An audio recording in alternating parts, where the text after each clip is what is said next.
Vamos orar para nós darmos início a essa meditação de hoje, né? Hoje vamos meditar em Colossenses, aliás, primeiro aos Tessalonicenses, capítulos 3 e 4, tá bom? Vamos orar ao Senhor. Pai, nós bendizemos o Teu nome, glorificamos o Senhor, pela oportunidade que temos, ó Deus, de estarmos juntos aqui para meditarmos na Tua Palavra. Ó Deus, nós queremos pedir ao Senhor, ó Deus, que esse amor que o apóstolo Paulo transfere à igreja de Tessalônica, como nós temos visto desde o primeiro versículo dessa carta, ó Deus, possa nos encher, possa nos invadir de uma forma muito linda nessa noite e que nós possamos compreender, ó Deus, a maneira de vivermos como servos do Senhor, a melhor maneira de vivermos como igreja, a melhor maneira de vivermos como discípulos de Cristo. Pai, no nome de Jesus, que esse seja um tempo de meditação na Tua Palavra, um tempo leve, suave, um tempo gostoso, ó Deus, mas um tempo enriquecedor para cada um de nós, no nome de Jesus. Amém. Amém? Glória a Deus. Imagem congelada lá para os Estados Unidos. Aqui no Brasil tem mais alguém com a imagem congelada? Oi, mãe, boa noite, Deus abençoe. Que bom que a senhora pode estar aqui com a gente hoje, que bênção. Descongelou, Dani? Ou é o frio daí de Boston? De louro? Ok? Imagem ok? Tudo bem?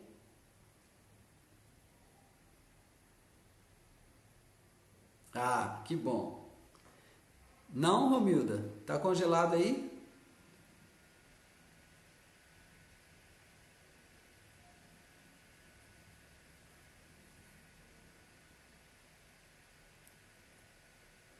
Certo, hoje está quente. E a imagem?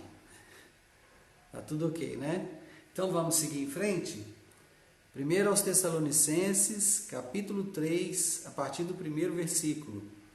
Diz assim: pelo que não podendo suportar mais o cuidado por vós, pareceu-nos bem ficar sozinhos em Atenas, e enviamos nosso irmão Timóteo, ministro de Deus no Evangelho de Cristo, para, em benefício da vossa fé, confirmar-vos e exortar-vos, a fim de que ninguém se inquiete com estas tribulações, porque vós mesmos sabeis que estamos designados para isto. Pois quando ainda estávamos convosco, predissemos que íamos ser afligidos, o que de fato aconteceu e é do vosso conhecimento. Ai, Jesus, esse apóstolo Paulo... Esse homem, cada coisa que a gente lê dele, a gente fica mais impactado. Eu, pelo menos, me sinto muito impactado. Olha o que ele está falando. Ele fala à igreja de Tessalônica: eu não posso mais suportar o zelo por vocês. Ei, pastora Cássia, boa noite, seja bem-vinda. Estamos estudando primeiro aos Tessalonicenses 3 e 4, tá? Estudando não, estamos meditando. Primeiro aos Tessalonicenses, capítulos 3 e 4. Olha só como é que o apóstolo Paulo constrange a gente. Isso aqui é amor demais, sabe? Isso aqui é pastor demais, né? Esse homem, ele realmente recebeu algo de Deus muito maravilhoso. Fala, Vinícius, Deus te abençoe. Você já tá em Campo Grande? Como é que é? Você está onde? Olha o amor que o apóstolo Paulo, né, dedica à igreja. Que coisa mais linda. Não podendo suportar mais o cuidado por vós, pareceu-nos bem ficar sozinhos em Atenas, e enviamos nosso irmão Timóteo, ministro de Deus no Evangelho de Cristo, para, em benefício da vossa fé, confirmar-vos e exortar-vos, a fim de que ninguém se inquiete com essas tribulações. Gente, Paulo estava passando por tribulações, a situação dele não era fácil, né?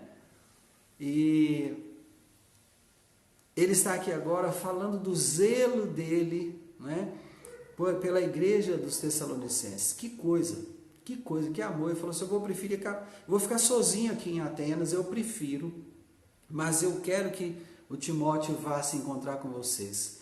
Agora, olha que mais ele fala aqui? Não é só essa questão de amar os irmãos. Ele está enviando os irmãos para que esses irmãos fossem confirmados por Timóteo.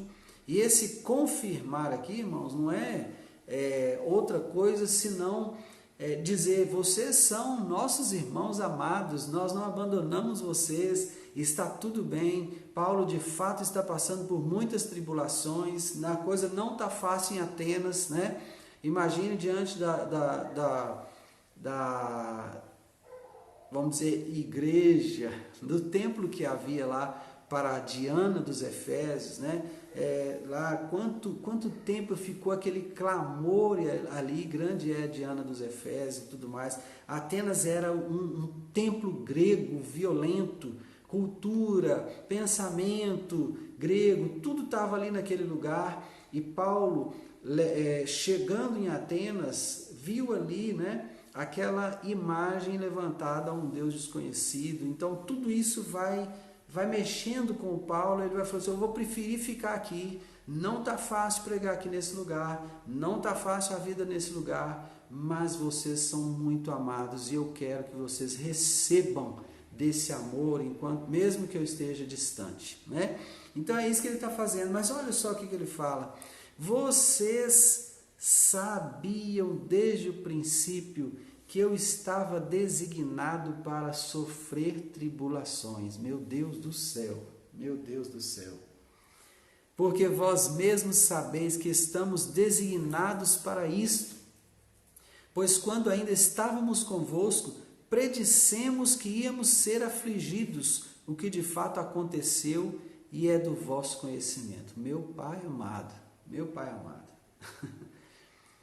Imagina que você está saindo numa viagem missionária e então você é avisado pelo Senhor: você vai passar aperto nesse lugar, você vai sofrer tribulações nesse lugar, não vai ser fácil não, mas eu vou te honrar nesse lugar, eu vou te dar oportunidades para pregar a palavra nesse lugar como outra pessoa ainda não teve. Você terá a oportunidade de ver muitas almas salvas nesse lugar, mas a tribulação certamente virá. Irmãos, imagina você sendo avisado por Deus, não é uma pessoa que está te falando: Atenas é uma cidade muito difícil, hein, Paulo? Se eu fosse, você não ia para lá, não. Não é isso não. É Deus dizendo a ele: você vai passar por tribulações. Mesmo assim, ele vai para Atenas, e de fato a tribulação vem. Ele, antes de sair, comunica isso aos irmãos, fala: irmãos, olha, o Senhor está me dizendo que eu vou para Atenas e vou sofrer tribulações ali, a coisa não vai ser fácil. Orem por mim, estejam comigo em oração e tal, né? E aí, olha aí, o que está acontecendo? A tribulação veio, né? Gleison, boa noite, Deus te abençoe, irmão, seja bem-vindo. A tribulação veio e os irmãos estavam preocupados. Paulo então envia o Timóteo para ele confirmar esses irmãos e exortar, ou seja, estimular, encorajar, jogar para cima. Irmãos, não fiquem tristes com as tribulações de Paulo, não. Isso tudo Deus já estava prevendo que ia acontecer, Deus já estava falando, né?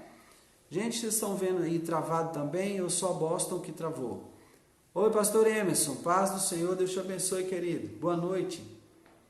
Mais algum lugar está travado, gente? Por favor, me informe.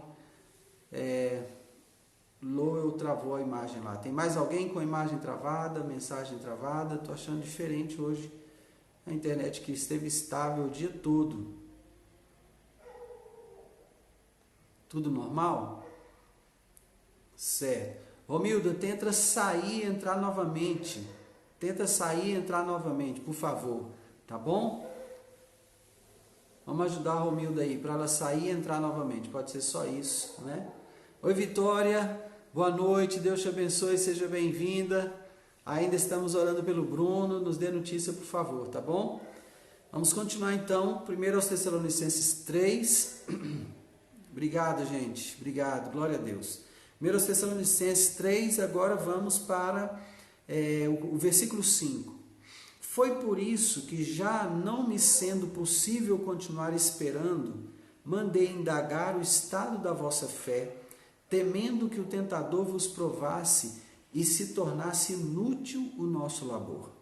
Agora, porém, com o regresso de Timóteo vindo do vosso meio, trazendo-nos boas notícias da vossa fé e do vosso amor, e ainda de que sempre guardais grata lembrança de nós, desejando muito ver-nos, como aliás também nós a vós outros, sim, irmãos, por isso ficamos consolados acerca de vós, pela vossa fé, apesar de todas as nossas privações e tribulação, porque agora vivemos, se é que estáis firmados no Senhor. Então, é isso que ele está comunicando aos irmãos ali.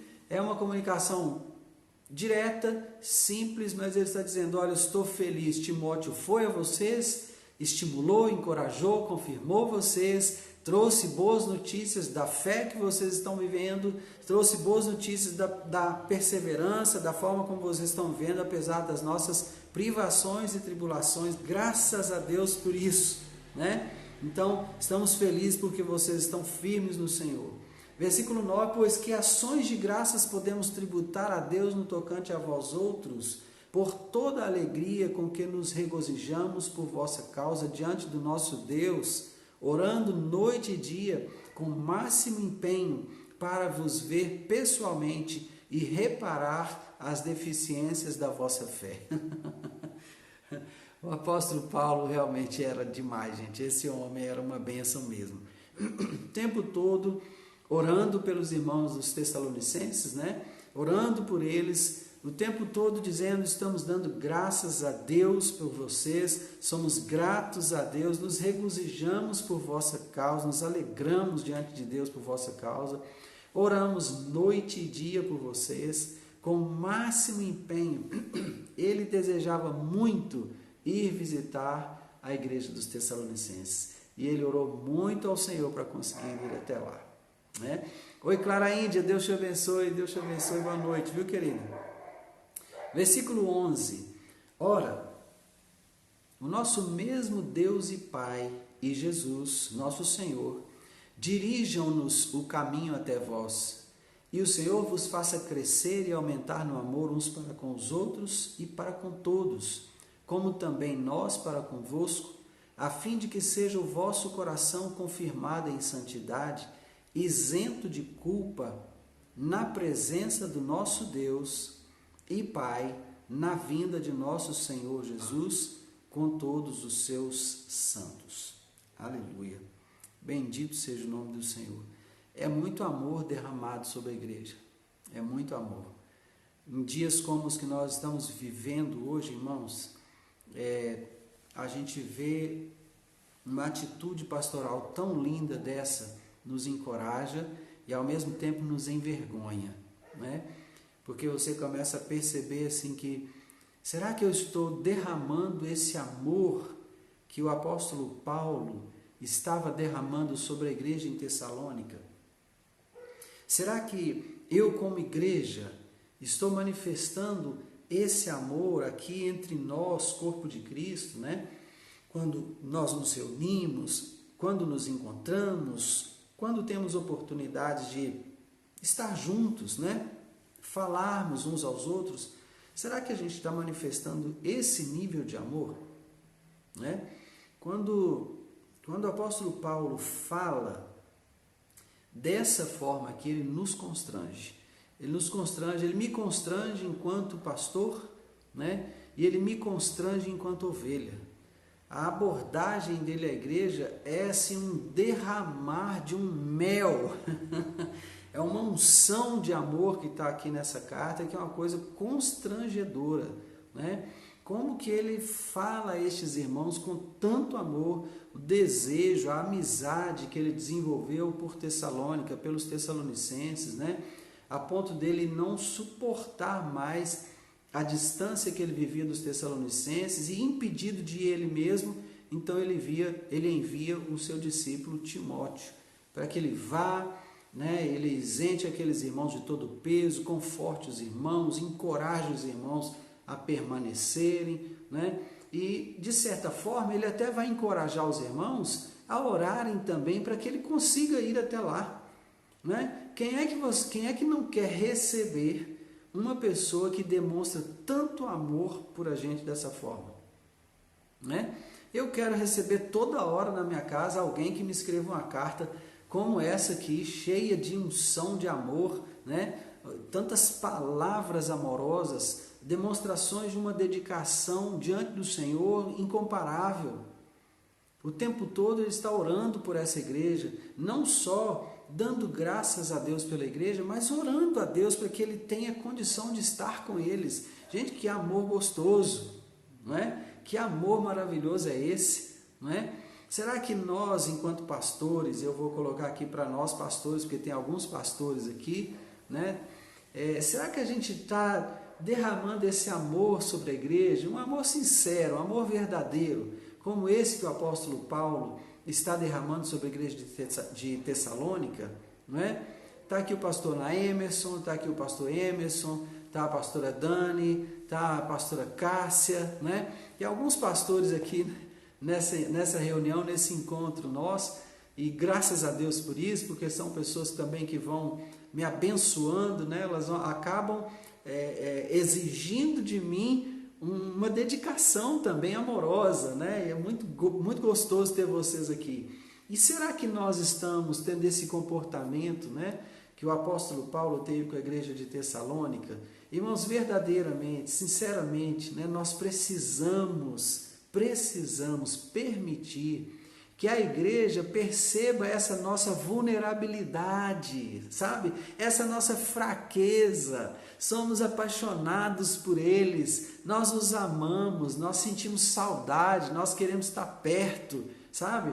Eu nasci numa época e cresci numa época em que os pastores eles já tinham uma distância das ovelhas, eles mantinham uma distância das ovelhas. Não havia assim uma demonstração tão clara de amor como essa que o apóstolo Paulo faz aqui na carta aos Tessalonicenses, não é? Era mais ou menos assim o clero e os leigos, sabe? Eu cresci num ambiente assim, sabe? E olha que o meu pastor é um homem amoroso, hein? É um homem amoroso. Mas essas demonstrações de amor que o Paulo faz aqui são coisas extraordinárias, sabe? São coisas que eu preciso aprender e praticar.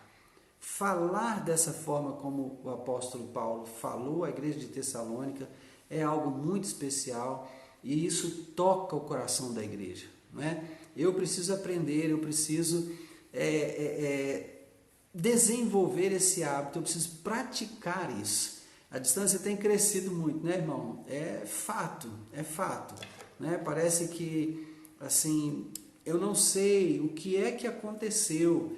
Há algumas preocupações na cabeça de determinadas pessoas, e eu não posso generalizar, né? E nem posso particularizar, nem um extremo nem o outro, né?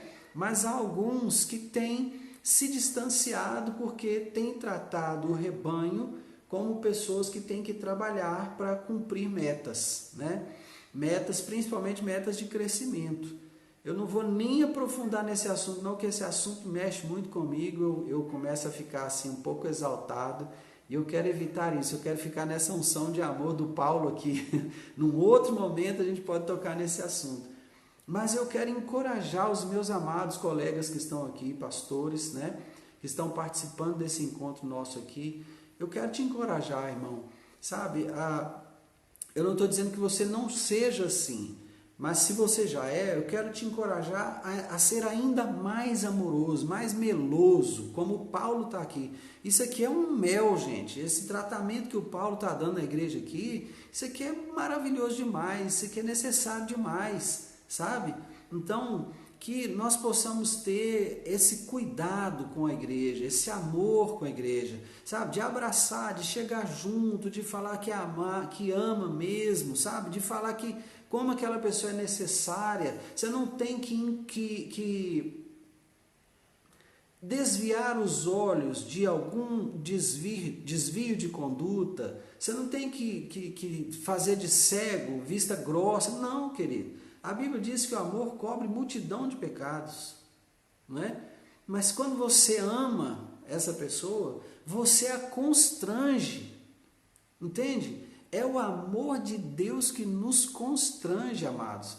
Se nós hoje somos levados a uma vida de santidade, não é porque Deus está nos pressionando a ser santo, não. Não é porque Deus está nos obrigando a ser santo, não. É que Ele é tão santo e Ele nos ama tanto que esse amor dEle nos constrange, nos atrai para perto dEle, para sermos parecidos com Ele.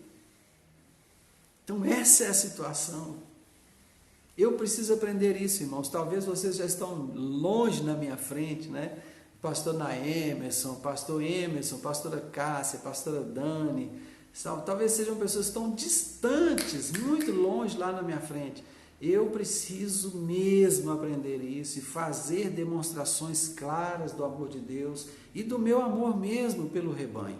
Eu preciso aprender a fazer isso com muito mais frequência, sabe, do que eu faço atualmente. Mas o Senhor há de nos dar graça e nós haveremos de alcançar essa prática, essa vivência em nome de Jesus, porque isso faz muito bem à igreja, não é?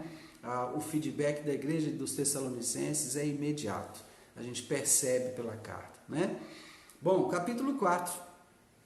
Finalmente, irmãos, nós vos rogamos e exortamos no Senhor Jesus, que como de nós recebestes quanto à maneira por que deveis viver e agradar a Deus, e efetivamente estáis fazendo, continueis progredindo cada vez mais, porque estáis inteirados de quantas instruções vos demos da parte do Senhor Jesus. Pois esta é a vontade de Deus, a vossa santificação, que vos abstenhais da prostituição, que cada um de vós saiba possuir o próprio corpo em santificação e honra, não com o desejo de lascívia como os gentios que não conhecem a Deus, e que nesta matéria ninguém ofenda nem defraude a seu irmão. Porque o Senhor conta todas essas coisas, como antes vos avisamos e testificamos, claramente é vingador, porquanto Deus não nos chamou para a impureza, e sim para a santificação. Aleluia. Então, olha que ele está de novo chamando para perto os irmãos. Fala, pastor Fabiano, boa noite, meu irmão, Deus te abençoe, seja bem-vindo, querido. Alegria ter você conosco, viu? Então veja que ele está de novo chamando os irmãos para perto, né? E ele fala, vos rogamos e exortamos no Senhor Jesus, né? Então, já falamos com vocês sobre como é a maneira que devemos viver, como é que devemos viver de forma a agradar o nosso Deus. Já discursamos sobre isso, já conversamos sobre isso, né? Então nós queremos estimular vocês. Lembra como nós falamos? Então queremos encorajar vocês, vivam dessa forma.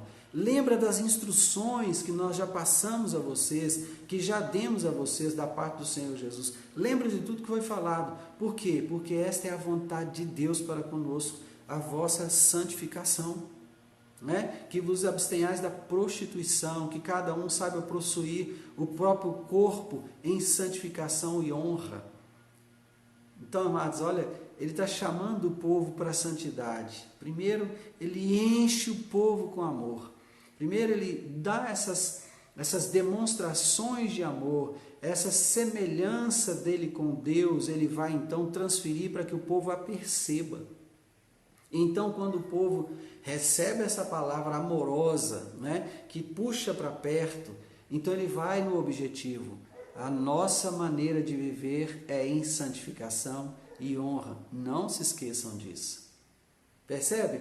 O amor tem sempre essa face, né, carinhosa, né, vamos dizer, essa face afetuosa, mas ele também tem essa face firme. É preciso dizer como temos que viver.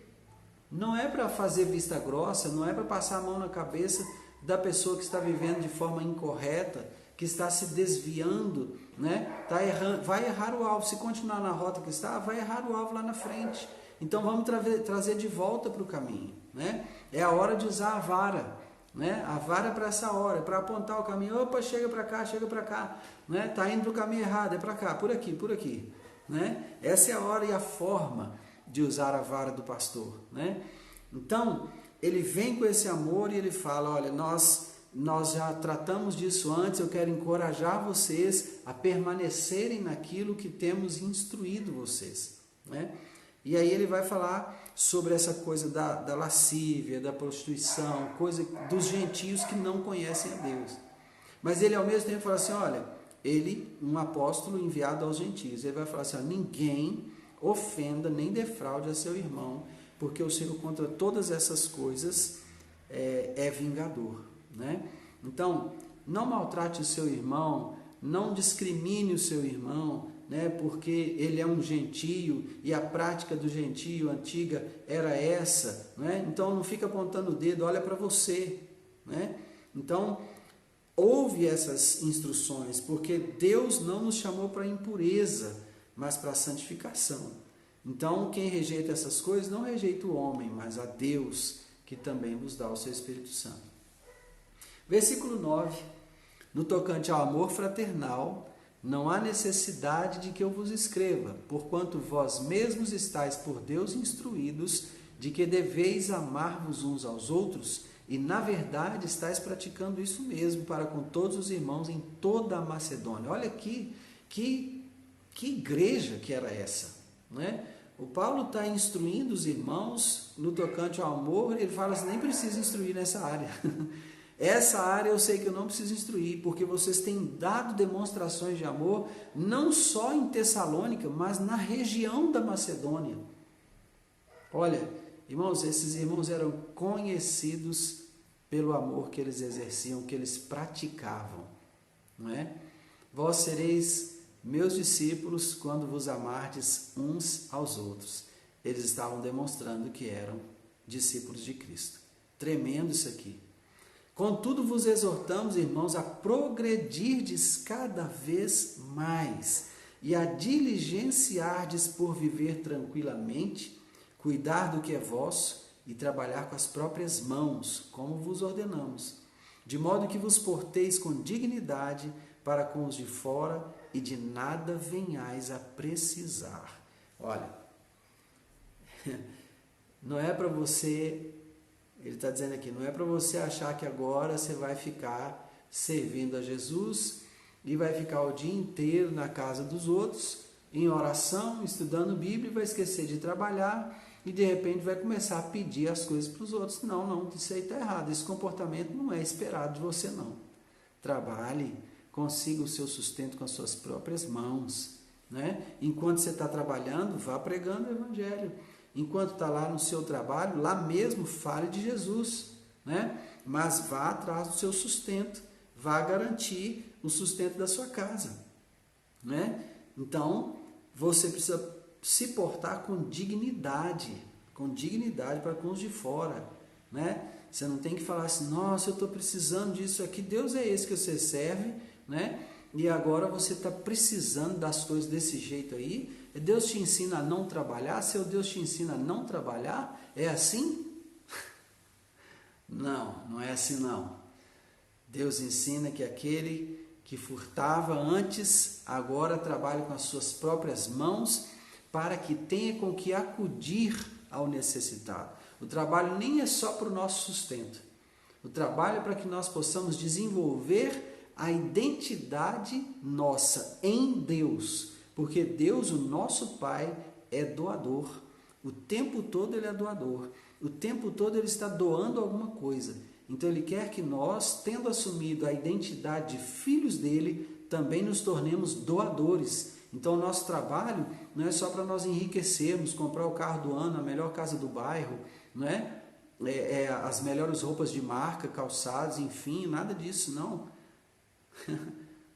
Isso é passageiro, isso é supérfluo. Você pode ter boas roupas, ótimo, que bom. Você pode ter um bom carro, excelente, bons calçados, uma boa casa, que maravilha. Mas sirva ao necessitado, atenda ao necessitado. Amém? Glória a Deus. Versículo 13. Aí agora ele vai tocar num assunto mais espiritual ainda, mais profundo ainda da espiritualidade. Não queremos, porém, irmãos, que sejais ignorantes a respeito dos que dormem, para não vos entristecerdes como os demais que não têm esperança. Pois se cremos que Jesus morreu e ressuscitou, assim também Deus, mediante Jesus, trará em sua companhia os que dormem. Ora, ainda vos declaramos por palavra do Senhor isto: nós, os vivos, os que ficarmos até a vinda do Senhor, de modo algum precederemos os que dormem. Porquanto o Senhor mesmo, dada a sua palavra de ordem, ouvida a voz do arcanjo e ressoada a trombeta de Deus, descerá dos céus, e os mortos em Cristo ressuscitarão primeiro. Depois nós, os vivos, os que ficarmos, seremos arrebatados juntamente com eles entre nuvens, para o encontro do Senhor nos ares, e assim estaremos para sempre com o Senhor. Consolai-vos, pois, uns aos outros com estas palavras. Então agora, parece uma coisa desconectada, né? Ele está falando aqui do amor, de trabalhar pelo próprio sustento, de viver com dignidade, de não depender das pessoas de fora para nada, de não ter necessidade nenhuma, ter sempre suas necessidades supridas. E aí agora ele vai falar de morte, ressurreição, arrebatamento, glorificação do corpo, um negócio desconectado aparentemente, né? Mas ele introduz isso aqui. Não queremos, porém, irmãos, que sejais ignorantes com respeito aos que dormem, para não vos entristecerdes como os demais que não têm esperança. Provavelmente, Timóteo pode ter em algum momento conversado com Paulo a respeito da ressurreição, porque você vai perceber que antes ele está falando que ele quer estar com eles, e uma das razões por que ele quer estar com eles é para que ele possa corrigir ou reparar deficiências da fé. Isso está no capítulo 3, versículo 10. Né? Orando noite e dia com o máximo de empenho para vos ver pessoalmente e reparar as deficiências da vossa fé. Então agora ele introduz esse tema aqui, já no finalzinho do capítulo 4, certamente numa conversa com Timóteo sobre como estavam os tessalonicenses. Timóteo deve ter dito a Paulo: olha, eles estão assim em dúvida com relação à ressurreição, com relação à vinda do Senhor, não é? Como é que vai ser esse negócio? Eles fizeram muitas perguntas a respeito disso e eu senti uma insegurança por parte deles. Pode ter havido essa conversa, isso é especulação da minha parte, né? O texto me permite especular dessa forma, porque ele introduz, né, um assunto que não tem nada a ver com o que está vindo antes. Se você tomar esse assunto aqui isoladamente, tudo bem, ele tem uma instrução excelente, mas se você toma isso dentro do contexto da carta, você vai começar a perguntar: o que tem a ver com o que ele está escrevendo?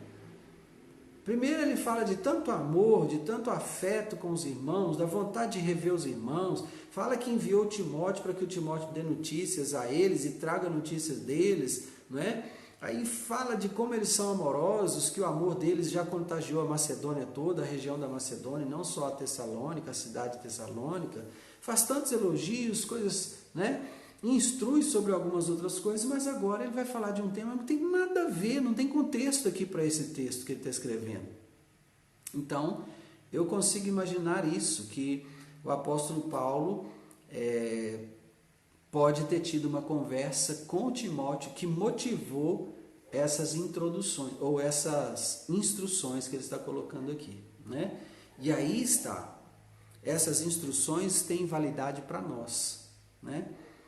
Nós não podemos agora nos entristecermos como as pessoas que não têm esperança, porque nós a temos. Nós temos a esperança de ver o Senhor Jesus, nós temos a esperança de sermos ressuscitados. Aliás, nós já morremos e ressuscitamos com Ele no batismo. Então nós vamos nos encontrar com Ele. Agora ele está descrevendo como isso vai acontecer. Primeiro, aqueles que dormem no Senhor. Depois, aqueles que estiverem vivos na vinda do Senhor, né? Então, ele vem trazendo em sua companhia os que estavam dormindo nele, né? E depois, nós, os vivos, os que estivermos vivos até o dia da vinda do Senhor, nós também seremos transformados. Mas tem um processo. E o versículo 16 descreve esse processo, né? o Senhor vai dar uma palavra de ordem.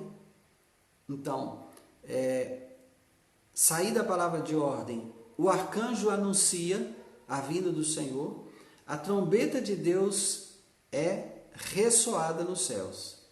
Então, o Senhor desce nos céus. Jesus vem.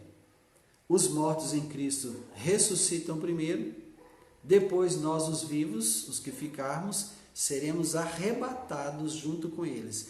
Aqui a questão arrebatamento, eu queria conversar um pouco com você, porque a palavra arrebatamento, ela tem aqui nesse texto o mesmo significado da palavra escolha, eleição. Rafaela, Deus te abençoe, querida, seja bem-vinda, Deus te abençoe, viu? Sua casa seja cheia com a graça do Senhor nessa noite. Então, é como se o Senhor, na verdade, estivesse ali, a palavra grega é arpazo, significa pegar, arrebatar, agarrar, reivindicar para si mesmo, né? Então, ela é derivada de um outro vocábulo que é aireomai. E esse vocábulo é que tem esse significado, tomar para si, preferir, escolher, eleger, tá? Então, essa palavra arrebatar aqui não é elevar aos céus, porque a gente conecta arrebatamento com uma elevação aos céus. São dois momentos, tá?